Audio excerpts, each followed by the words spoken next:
Bueno, y qué dicha que continúa con nosotros, porque por ejemplo, si usted cuando come pasta, come tal vez pancito, algún refresco con cebada, ha notado que le da dolor abdominal, le da diarrea, eso podría ser señal de que usted es una persona celíaca. Pero ¿qué es esto? ¿Qué es lo que padece una persona con el mal celíaco? Bueno, hoy tenemos a una experta en la materia, la doctora María Mayela Quesada, que además tiene hijos con este padecimiento, entonces ella puede hablarnos con toda la propiedad del mundo. Doctora, muy buenos días. Gracias, buenos días. Muy buenos días a todos. ¿Qué es lo que pasa, perdón, doctora, en el cuerpo y precisamente en el intestino delgado? Aquí tenemos algunas imágenes para que usted se pueda orientar y ayudarnos en este tema. Ok. Precisamente estas son las vellosidades del intestino delgado, que cuando vienen las proteínas, que antes se hablaba solamente del gluten, ahora sabemos que hay otras proteínas dentro de estos productos, van a hacer una reacción de antígeno-anticuerpo y van a empezar una reacción autoinmune y por lo tanto las microvellosidades van a ir perdiendo altura.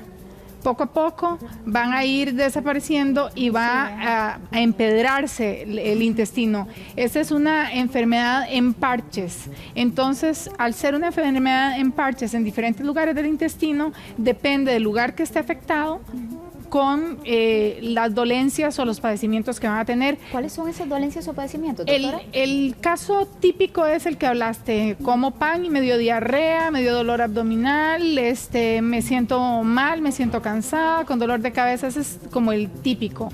De ahí podemos tener desde infertilidad, abortos a repetición, mujeres de 25 años o menores que hayan tenido 2 abortos, se les debe descartar una enfermedad celíaca, diabetes mellitus tipo 1, síndrome de Down, en los ancianos la ataxia, la diabetes mellitus tipo 1 y el síndrome de Down no es que sean provocados por la enfermedad celíaca, sino que van muy en conjunto y hay un porcentaje alto que tienen estos padecimientos.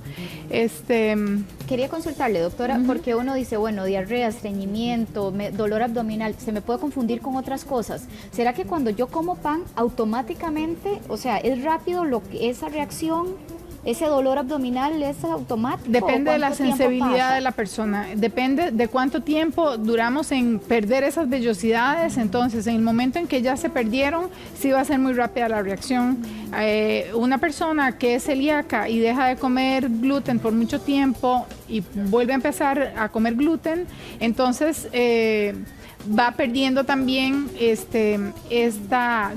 al principio no va a tener esa reacción tan inmediata, pero aquí el problema más importante es que si usted es celíaco, entonces puede tener al ser una enfermedad autoinmune, entonces podemos tener un aumento en la probabilidad de desarrollar un linfoma, ¿verdad? Ahora, está el celíaco y está el intolerante al gluten, que es diferente, es como el que es intolerante a la lactosa. Come gluten, se siente mal, o come trigo y se siente mal, pero en realidad no está teniendo una afección sobre su sistema autoinmune. Entonces hay que separar bien, hay que hacer bien el diagnóstico. El diagnóstico debe ser hecho con pruebas de sangre para ver si usted es un individuo genéticamente predispuesto, anticuerpos, la biopsia del duodeno, de la segunda porción del duodeno y los síntomas y la clínica, ¿verdad? Entonces, con todo esto en conjunto se hace el diagnóstico de la enfermedad celíaca. Lo importante es no dejar de comer gluten solamente porque siento que me cae mal, porque podría ser otra cosa. Sí, entonces, el diagnóstico es más profundo. Exacto, el diagnóstico debe ser bien científico. Doctora, otra consulta, porque una vez piensa, gluten, sí, claro, en el pan, en las pastas, pero puedo encontrar gluten desde productos cosméticos, por ejemplo, complementos vitamínicos, o sea, una serie de definitivamente se puede encontrar. En algún momento se habló que los celíacos tenían que utilizar champú, jabón y todo el maquillaje gluten free. Ahora se sabe que pues en realidad solamente el pintalabios, porque la mujer sí lo estamos chupando y entonces al final llega al intestino. Exactamente. Entonces vamos a comer una cierta cantidad de gluten y las personas que se maquillan y suelen andar bien pintados los labios van a tener una mayor cantidad de ingesta de gluten por ese medio. Doctora, usted nos trae, y vean que nos vamos a aproximar, si quiere pase por favor, doctora, porque uno dice, ok, no puedo comer pan, no puedo comer pasta, empiezo a reducir mi oportunidad, ¿qué puedo comer, doctora? Entonces, usted nos trae un montón de alternativas. Sí, yo siempre le digo a los pacientes, la vida no se acaba. Sí, definitivamente hay que tener disciplina y es un cambio de vida, ¿verdad? Como cualquier otra persona que decida empezar a hacer ejercicio y haga una disciplina, esto es igual. Doctora, me encantaría que comencemos porque uno dice, ay no, fuera la pasta, pero sí, aquí tenemos... Esa es una pasta de arroz libre de gluten, entonces igual con carne, con salsa, el queso, muy importante, muchas personas que son celíacas son también intolerantes a la lactosa, pero eso cada celíaco lo va a saber. Si yo como queso y no me cae bien, no tengo que suspender el queso ni los lácteos que no me caen mal, ¿verdad? Acá yo traía también un ejemplo, estas son crepas, para que vean que también podemos hacer cosas muy ricas. Esas son crepas, unas dulces, otras saladas, entonces... ¿Y ese tipo de crepa, a base de qué están hechas, doctora? Ok, estas crepas, la receta es muy fácil. 1 litro de leche, 3 huevos y 400 gramos de harina libre de gluten. Eso...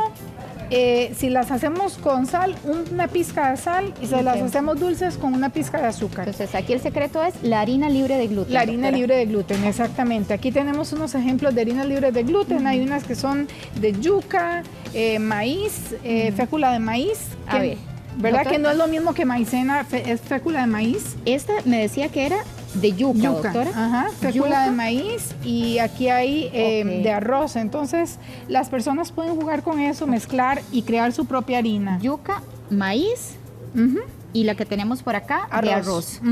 ¿Las encontramos fácil, doctora? Sí, las encontramos fácil. En la mayoría de los supermercados encontramos todas estas variedades.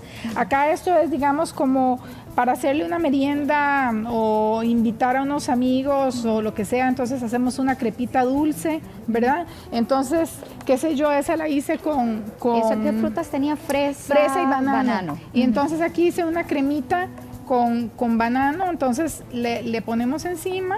Qué rico, ¿verdad? Eso, doctora. O sea, no tiene por qué acabarse delicioso. La vida de comer rico, como se usted acaba. decía. Es como volver a los tiempos de antaño, porque es comer como cuando las abuelitas nos cocinaban, que todo es natural. Este es chocolate libre de gluten, ¿verdad? Porque es muy importante, hay chocolates que se procesan en fábricas, entonces ahí es donde viene esto, no sabe, la contaminación cruzada. Hay chocolates que en la fábrica hacen chocolate con galleta, entonces ya ese chocolate no lo podemos utilizar. Doctora, usted decía esto para niños. ¿Para niños o para una tarde de café de amigas? Pero estoy haciendo la asociación porque tal vez en un niño me cuesta más determinar si es celíaco. O sea, ¿cómo lo veo yo en mis hijos? ¿Cómo lo descubrió usted? Porque usted tiene hijos. Ok, porque se van a presentar síntomas. Mi hija al menos se desnutrió, estando bien alimentada, entonces era porque ya no tenía absorción. Cuando le hicimos la primera biopsia tenía totalmente empedrado el intestino delgado, exactamente. Entonces, muchos de los niños, cuando no se diagnostican rápido, pueden tener un coeficiente intelectual completamente normal y tal vez son lentos en la motora por falta del complejo B. Y en los ancianos puede pasar que están dementes seniles y en realidad no lo están por falta del complejo B también. Entonces es muy importante por eso hacer un diagnóstico bien hecho, porque aunque demos complejos vitamínicos, tal vez vamos a dar uno que tiene gluten y igual no vamos a estar haciendo nada. Doctor, ¿hay alguna manifestación en piel, por ejemplo? Porque hemos hablado de diarrea, de vómito, de malestar. Hay personas que hacen la dermatitis herpetiforme, es diagnóstica cuando ¿cuál es esa, doctora? ¿Cómo se manifiesta? Es como ver un herpes, ¿verdad? Un herpes zóster, pero les aparece a los niños o a las personas cada cierto tiempo. Luego hay muchas reacciones en piel también porque solamente tienen O sea, ese tipo de manifestación, ese brotecito en ciertos una momentos. reacción alérgica, entonces empiezan con pruritos y empiezan con rash y con cosas así. Ajá. Doctora, eso se ve muy bueno, así que cuéntenos qué es lo que Esta tiene. es una crepa que en lugar de ponerle el poquito de azúcar, se le puso unos granitos de sal a la pasta. Y entonces hacemos una crepa salada. Podemos invitar entonces, como le decía, entonces... ¿Y la rellenó, perdón, doctora? ¿Pollo con qué? Con cebollita, orégano, todo natural. Yo tengo mi huerta donde tengo este tipo de productos. Y así se asegura que no haya contaminación cruzada de ningún exactamente. tipo, entonces aquí ponemos, y por ejemplo, lo voy a hacer con las manos porque es una forma de demostrar nada más cómo de fácil se puede hacer un plato que ya es bastante bien... está nutritivo, balanceado y además y libre entonces, de gluten. Exactamente. Entonces, si invitamos a algunas amigas a tomar café, podemos comprar o buscar o hacer nosotros un pan libre de gluten, un postre, unas crepas, Todo galletitas. esto que tenemos acá, doctora, son ejemplos de productos completamente libres de gluten. de gluten, sí. A base de las harinas que usted nos está mostrando acá, doctora. En realidad, muchos se hace un juego de harinas, eso depende de cada quien. Yo pienso que yo traje ejemplos para que la gente... Pantalla. Las personas que tienen la celiaquía, entonces deben de jugar con todos los productos que hay para crear sus harinas. Se puede comer pancakes, se pueden comer waffles, se juega con prácticamente se puede comer de todo, pero buscar que sean productos muy completamente libres aquí, de gluten. Mucha gente dice que la enfermedad celíaca es una enfermedad de millonarios. Eso no es verdad. Estos son gustitos que por lo general, de por sí la población general no se lo da todos los días. Tenemos todas lo que son olla de carne, el pollo, la carne, el pescado, el salmón, vegetales, ensaladas, todos los tubérculos, ¿verdad? Desde un picadillo de arracache hasta todo. Que lo podemos comer sin ningún problema, doctora. En realidad, lo que importa es tener un lugar que sea completamente limpio de gluten, porque si no tenemos la contaminación cruzada. Doctora, justamente le iba a preguntar por eso, cuando hablamos de un lugar libre y limpio de gluten, aquí usted tiene sus propios utensilios, porque eso también puede llegar a contaminarme. Definitivamente puede llegar a contaminarla, enfermarla, entonces en esa parte es donde se debe entender muy bien. Por ejemplo, muchas personas van y dicen, ¿usted me puede hacer algo que no tenga gluten? Pues sí, naturalmente no tiene gluten, pero si en la cocina que yo lo preparo tiene gluten, entonces voy a estar contaminado y ya... o sea, ese sartén que estoy usando, esa cuchara para mezclar, todo eso me puede contaminar. El simple hecho de que con el jabón que lavo los platos y lavé cosas con harina o hice un pastel y tiene harina de trigo, ya me contamina. Tengo contaminación cruzada. Muy bien. Bueno, doctora, muchísimas gracias por orientarnos, por darnos toda esta guía tan práctica y por ver que se puede comer rico también. Muchas gracias, doctora. Un placer tenerla acá en nuestro programa. Gracias. Vamos con Patti.